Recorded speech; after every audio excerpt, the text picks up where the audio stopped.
Kinerja Dinas Sosial Banjarmasin menjadi sorotan terutama dalam memberikan pelayanan kepada warga karena adanya keluhan warga terkait dengan pendataan warga kurang mampu sebagai penerima berbagai bantuan dari pemerintah. Keluhan ini pun ditindaklanjuti Wakil Wali Kota Banjarmasin dengan melakukan kunjungan ke kantor Dinas Sosial Banjarmasin, Jalan PM Nur Banjarmasin Barat, Baisukan, Senin 14 April 2025. Kinerja Dinas Sosial Banjarmasin menjadi sorotan terutama dalam memberikan pelayanan kepada warga karena adanya keluhan warga terkait dengan pendataan warga kurang mampu sebagai penerima berbagai bantuan dari pemerintah. Keluhan ini pun ditindaklanjuti Wakil Wali Kota Banjarmasin Ananda dengan melakukan kunjungan ke kantor Dinas Sosial Banjarmasin, Jalan PM Nur Banjarmasin Barat, Baisukan, Senin 14 April 2025. Wakil Wali Kota Banjarmasin Ananda Wahitokuni Prima TV memedahkan dari hasil pemantauan, pelayanan yang diberikan di Dinas Sosial Banjarmasin sesuai dengan aturan dan berjalan dengan baik, walaupun terjadi sedikit penumpukan karena banyaknya warga nambah urusan namun tertangani dengan baik. Ananda berharap warga bisa bersabar wahai urusan karena dalam pendataan harus dapat memastikan data warga tersebut akurat dan terverifikasi. Ini sesuai dengan instruksi Pak Wali untuk melihat bagaimana pelayanan langsung dinas sosial ke masyarakat. Jadi pelayanan BPJS, kemudian pelayanan PKH dan segala macamnya lah. Karena kita tahu di masyarakat tuh banyak yang komplain, ya kenapa kada masuk, kenapa data kami kada masuk. Jadi ini yang kita cek dan alhamdulillah pelayanannya sesuai dengan SOP. Masyarakat yang mendaftar harap bersabar karena ada namanya survei dan survei itu sesuai dengan SOP-nya. Jadi kalau memang masuk dalam kriteria itu akan didaftarkan.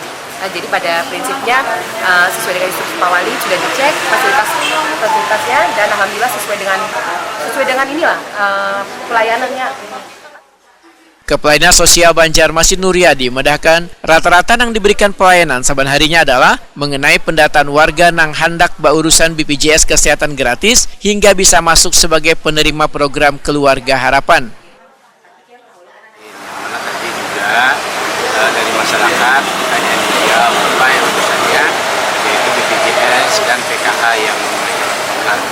Yang tadi dikatakan kurang koordinasi karena hasil ya acuan kan kita nih sering masyarakat ditangkap oleh Satpol PP. Nah jadi mereka itu hendaknya bekal pelatihan itu diberikan pada anak-anak yang sering nongkrong manusia silver ngemis. Nah itu tindak lanjut setelah kami verifikasi asesmen ke masyarakat itu sebenarnya tujuannya itu harus dilatih. Jadi mereka itu dilatih apakah itu nanti di bagian pelatihan-pelatihan yang ada di Kota Banjarmasin.